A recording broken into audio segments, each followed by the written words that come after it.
ก็ว่าสิได้อยู่เปิดตัดตีนออกก็ตีนมันนี่ออกอ๋อตัดทางตีนมันออกเนาะมันเถื่อมันนั้นแต่ว่ามันโมเมนต์ไม่เกณฑ์เนาะโดยมันเป็นไม้มันเป็นไม้ผุมันเป็นไม้โยมมันไม้ที่ว่ามันผุนะโดยเทียบเลยเสมอกันแล้วทำกันนะ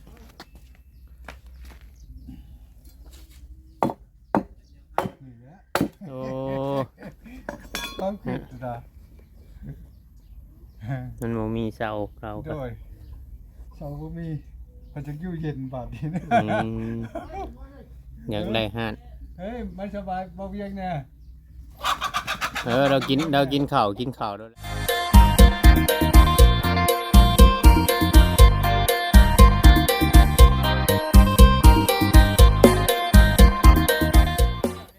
กับทักทายสบายดีคนพี่น้องที่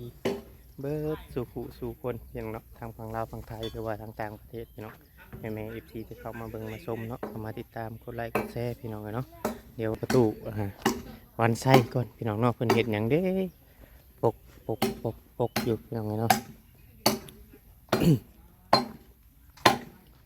ฮอดนี่เห็นหยังประตูบัดนี้ปกอยู่ไปดีโดยเฮ็ดหยังน่ะเสียเสาใหญ่เจ้าจะเกาะบ่งไหนอีกว่าสิปุกตูบไปเห็นมันอยู่เย็นนะยาอ๋อปลุกตูบพอได้นั่งโดยเช้ามาแต่ใช้คือดอกบ่ได้เช้ามาแต่นั่นน้ำเบียดเจ้าสิเลยสิเฮ็ดบ่นั่งโดยก่อนก็ดอกมันบ่มีบ่นั่งเนาะโดยตัดใส่มันพอดี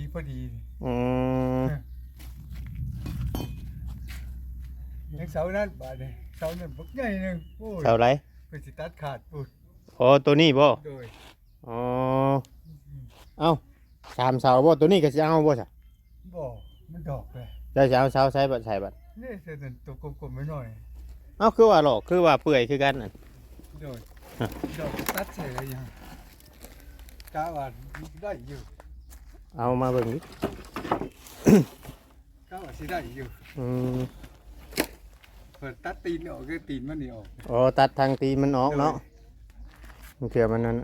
แต่ว่ามันโมเมนต์ไม่เกณฑ์เนาะโดยมันเป็นไม้มันเป็นไม้ผุมันเป็นไม้โยมมันไม้ที่ว่ามันผุนะโดยเทียบเลยเสมอกันแล้วทำกันนะ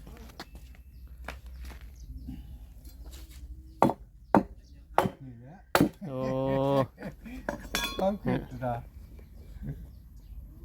มันโมมีเสาเราโดยเสาบ่มีมันจะอยู่เย็นบาดนี้นะอยากได้ห่านเฮ้ยไม่สบายบ่เวียงแน่เรากินข้าวด้วยแหละกินเด่นมา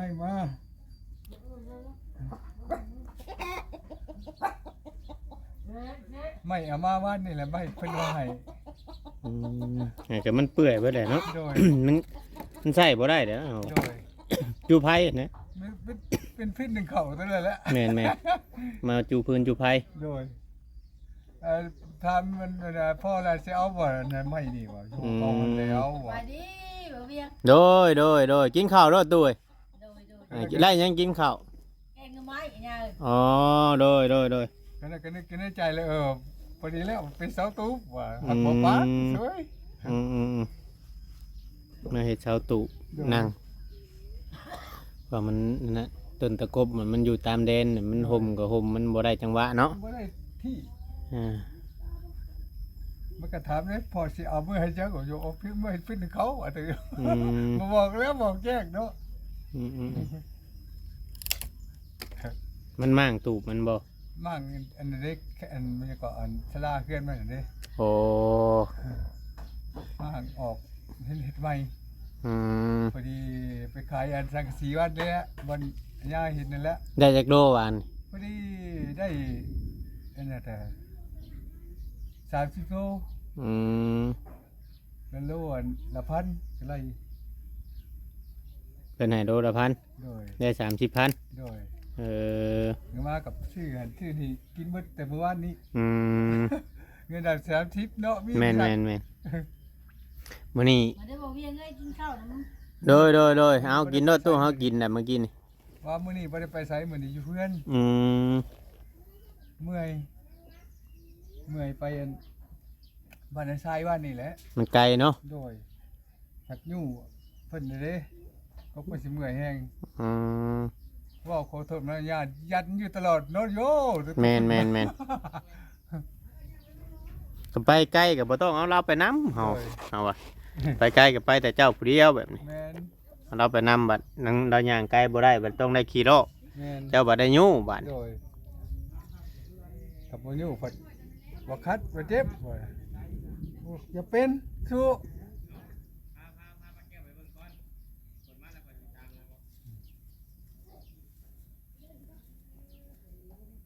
อย่าพอแห้งดอกก็สิเป็นไหนไปตูบอ่ะ เนาะ โดย ใครแต่ว่าเจ้ามีไม้เส้นแล้วเนาะ โดยเท่านั้นแหละ ใครแต่ว่ามีไม้เส้น กา แล้ ร ว ใส่การใส่กันแล้ว อืม นักเล็กตะปู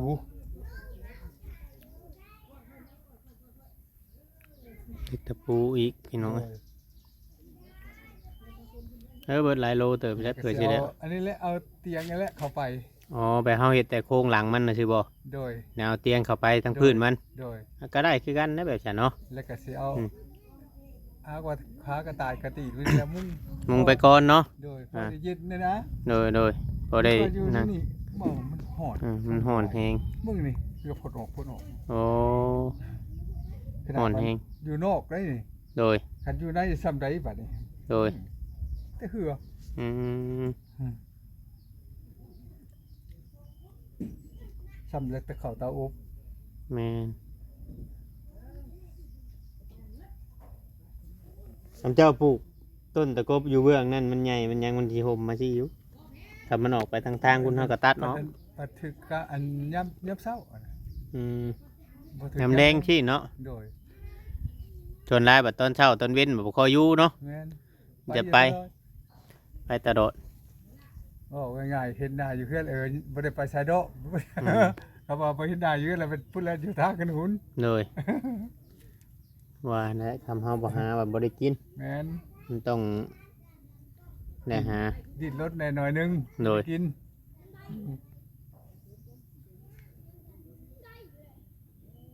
ไปหาหน่อไม้ให้ซะ เพิ่นนั่นแหละไปหา ไปหาอยู่ใช่ อยู่ห้วยเพิ่นแหล้ว อ๋อไม่ตู้ปันนี่ โดย มาไปเบิ่งตู้ปันก่อนโอ้ไม่ตู้ปันคือเก่งแท้ไปหาหน่อไม้ได้ ฮะ น้อยยากดอกผัวไว้ อืมสบายดีสบายดี สวัสดี โอ้นี่พี่น้องเอ้ยเราแกงหน่อไม้ได้หลายเติบบ่ ได้น้อยมีไหนยา อืมมาได้กับแกงเลย โดย เออไปผู้เดียวเจ้า โดย ไปแต่เช้าพุ่นบ่โอ้ ไปแต่เช้าผัวเข้าบ้านเดี๋ยวหมอออกมาจะเกลืออยู่น้อยบ่มีเนื้อกินขน้อยบืนไปแล้ว อืมอืม ผัวว่าเอ้าเฮ้ยเจ้าคือไปหาทำไมวะเอ้ามาน่ะ หน่อไม้พวกนี้จำเป็นต้องได้ถิ่มนะบัดนี้เนาะ โดย มันเป็นอันมันเฮาเฮ็ดฮอดฤดูใหม่เลยเนาะหน่อไม้มัน าดิ บ่ได้หลายอย่างเลย ต้องได้ถิ่มคือว่า แล้ว แม่นต้องได้ถิ่มแล้วมันกินบ่ได้แล้วบัดนี้ ชิดแล้วเห็นไหมนั่นจักก็ใส่งานบ่ได้แล้ว อืม สำนวนเมื่อนะ เมื่อไร เข้าด้วยสำนวนซึมแซ่บเพิ่นว่า เลยเจ้าบ่ได้ใช้หมกพริกบ่ น้อยใกล้น้อยนึง อ๋อบ่ค่อยกินเผ็ดปานใดเนาะ โดยใครน้อยกินเพชรหลายบ่ขน้อยเก็บ เจ็บหยังอะนะ แค่ขน้อยนะ โอ้ใช่เพราะ นึง ใช่เพราะว่าหูว่าใช่เนาะ โดย อืม กินหลายบัดขน้อยเจ็บ โดย ขน้อยลูกบ่ได้จำได้ยาย อืม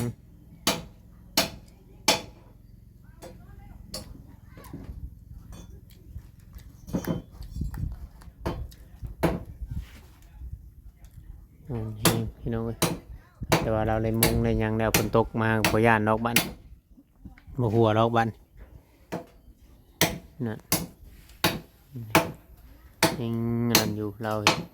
หังหอยหน่อไม้แล้ววันนี้พากันออกมานอนอยู่นอกนี่บ่ โดย โอ้มันร้อนแห้งอยู่ในพุ่นเนาะอืม คือเนี่ยก็ได้ฮุกขนอนในจนมันบ่รับ โอ้ มานอนนอกอย่างรับ ออกมานอนอยู่นอก อืม ยกน้องเต๋คือน้องเต๋นอนแล้วบ่วะกำลังสินอนไม่เท่าเอ้ยว่ะ อืม มันมาอยู่พี่แบบตะกี้คือขนอนก็เที่ยวเข้าแต่บ้านเที่ยวเข้าแต่บ้านเดี๋ยวนี้ขนอนไม่ได้ทู่เข้าเดี๋ยวนี้ โอ้ มันมีหมู่หลายได้ใช่ยัง มันเริ่มมีคนน่ะเนาะ โดย ตะกี้ว่า ขนอนปากเป็นดอกขนอนอันหลายคนแล้วมันม้วน อืม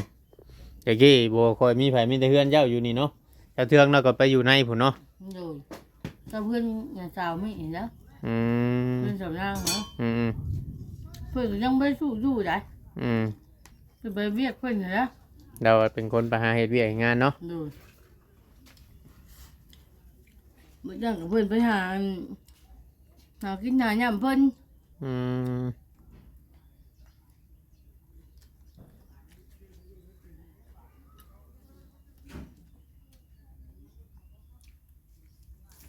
อันนี้ให้เพื่อนจนค่ำบุเพื่อนมา ไป ค่ำบนสำนาง โอ้ เพื่อนไปหาหน่อไม้มาตอกค่ำเพื่อนมา เลยจนค่ำเนาะ โดยชื่อเนี่ยเพื่อนเอาเสื้อมาให้ขนมตัวนึง อืม เอาเสื้อมาให้เอาประปานเสื้อเพื่อนมา โอ้เพิ่นเชื่อมาแต่ไส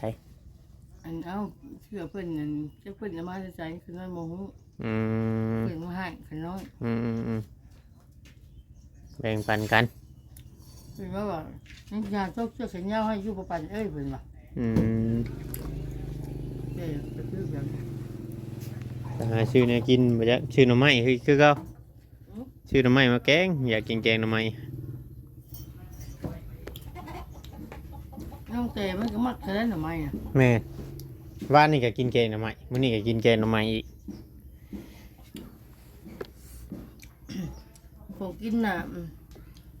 มันมีไข่มีอย่างมันจะแบบมันบ่อยากปานใดนะมันเบานะ โดยคืออย่างน้ำปางนะบางเทื่อเขาเคยกินแบบฉัน มันยังจะฆ่ามันสืบผ้าด้วยง่ายมันทุกหรือไม่น่ะ อืม ข้าวมันกับไปชุกินปานใดมันไป อืม มันก็แบ่งมาให้กันน้อยจนเต็มถ้วย อืม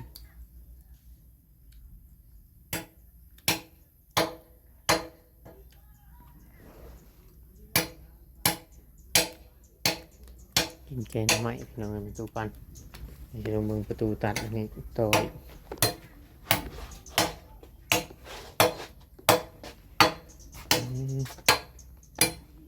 มันปาดบ่ได้บ่เดือยนี่ตุ มันบ่ได้มันเลื่อยไปเลยไข่เขียวนะ อืม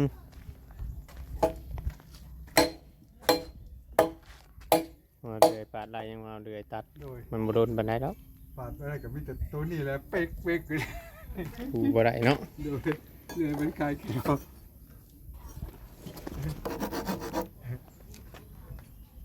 เจ้าชื่อใหม่เด้อบ่นี่ ฮะ เจ้าชื่อใหม่บ่ โดย มันต้องไขก่อนบ่ แม่นแหละ โอ้ มาขลาดมาตัดหล่นหลมมันก็ตีที่อื่น มันหัวบ่เขาติ โดย อื เว ม ลาเวลาเขามันลุกเลยหนีบเขาแน่นติ๊กเรียก อืม แม่นอยู่เวลามัน บัดฮู้มันบ่ใหญ่เนาะ โดยเวลาอยู่ถึงมันม่อนเด้ อืม บัดลุกเขาลุกเลิกๆก็หนีบเขาอยู่ตึงเมืองแหละ อืม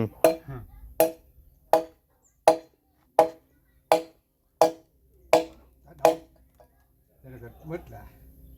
เจอเท่าสุดท้ายเนาะ โดย สุดท้ายแล้วเฮ็ด เฮ็ดพอได้นั่งลินนี่แล้ เห็นเนาะบ่ได้พื้นมันก็ไปดอกมีเตียงก็ชองอันได้ โดย เอาตัวนั้นเอาตัวใหญ่เข้าก็ได้ โดย มีเตียงหมดบ่มีบนนะ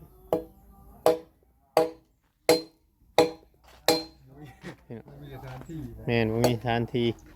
แต่ว่านั่น หลังพื้นหลังไฟหลังอยู่นอกที่ใดมันจังบ่นะ โดย มันจังบ่อูดกับเพื่อนเฮา แม่น คนพื้นคนไฟมันก็บ่เข้าไปถือกับเสื้อผ้า แม่น เออนี่พี่น้องเนาะต้นผักบุ้งผักบัวผักหอม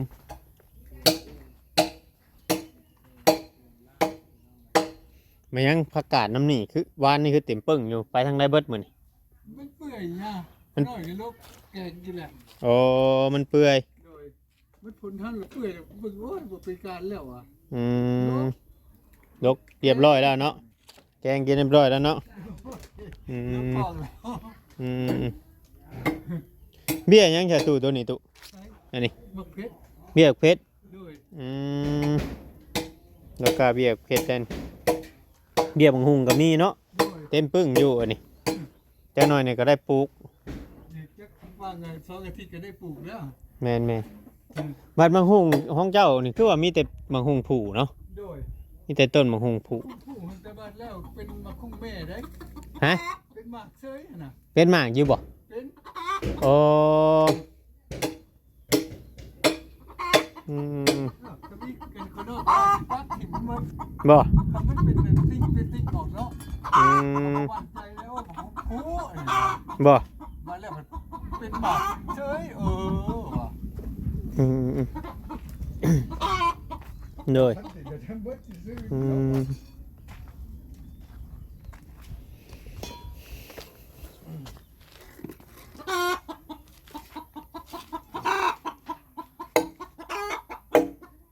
ต้นตะกบนี่ก็เจ้าปลูกบ่คือมันเกิดเองมันประ ป ตู ลูกกันแล้วเนี่ย ปลูกบ่ โดย โอ้ เอามาตะคุกเขาปลูก โอ้ นี่มันพากระต่ายในกระต้นนึงหักบักทิ้งมัน เอาตะกี้ก็มีคือกันอยู่นี่ นี่ อืม มัน4 ต้น โดย บักทิ้ง นี่แหละพี่น้องเนาะชีวิตผู้เฒ่าคนอยู่2 คนผัวเมียมีลูกมีเต้าเฮ็ดไปปกๆแปลกๆไม่เกณฑ์คักกะดิตัวนี้ โดยแค่ก็ต้องมาจิกสดเลย เนาะไม่จิกเลยเด้อนี่เกณฑ์มันอย่างดีเลยเด้อนี่ ตัวนั้นไม่แดง เนาะไม่แดง2 ต้นนี่เนาะ โดยตัวนี้ผมไม่ อื จิก มตัวนี้มันจังไม่ไปช้าง เจ้า ไม่ไปช้างตัวนี้ ไม่อ่อนๆไม่ยังบ่ฮู้เลยตัวนี้ โดยทำถึงน้ำนี่กับโบโดนอีกแล้วนี่ แมน ทำถึงน้ำนี่เปื่อยอีกคือเก่า แมน โบโดนดอก เว้าบ่แม่นเว้าฉันเว้าสิดอกสิกุมว่าปีหนึงปานนั้นแหละ แม่นประมาณปีหนึ่ง เฉพาะตัวนี้ได้ โดยโอ้แต่พวกนี้ดื่มพุ่นแหละพวกนี่ ยันแม่นี่โอ้ ดื่มเอาบ่มากมา โดย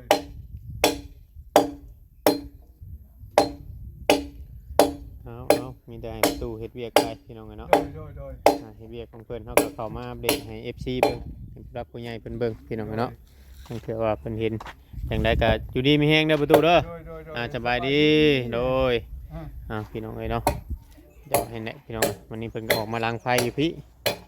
นั่นนี่ก็เบิ่งชมไปนำกัน FC ที่หักแพงพี่น้องเอ้ยเนาะที่เข้ามาเบิ่งมาชมเข้ามากดไลค์กดแชร์พี่น้องเนาะกดติดตามเบิ่งคลิปเบิ่งโฆษณาให้บ่เวียงทุกคลิปแต่ต้นเสมอมาพี่น้องเอ้ยเนาะจังไดก็มืดฝนมาอีกแล้วทางคุณเนาะพายุหากทั้งนี้เนี่ยฝนดีได้พี่น้องฝนตกตลอดตกแทบทุกมื้อพี่น้องเอ้ยเนาะ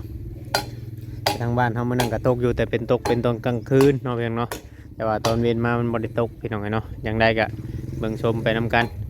อยู่ดีมีแฮงพี่น้องเนาะหักแพงคือเก่าคือเดิมพี่น้องเอ้ยทั้งนั้นทั้งนี้เนาะ FC ทั้งหลายพี่น้องเอ้ยที่เข้ามานั่นเพราะว่าทุกวันนี้มันก็เริ่มมีบ้านมีเรือนติดต่อกันมาหลายหลังแล้วพี่น้องเอ้ยเนาะตัวนี้เป็นบ้านของสาวเทืองพี่น้องเอ้ยเนาะจังไดก็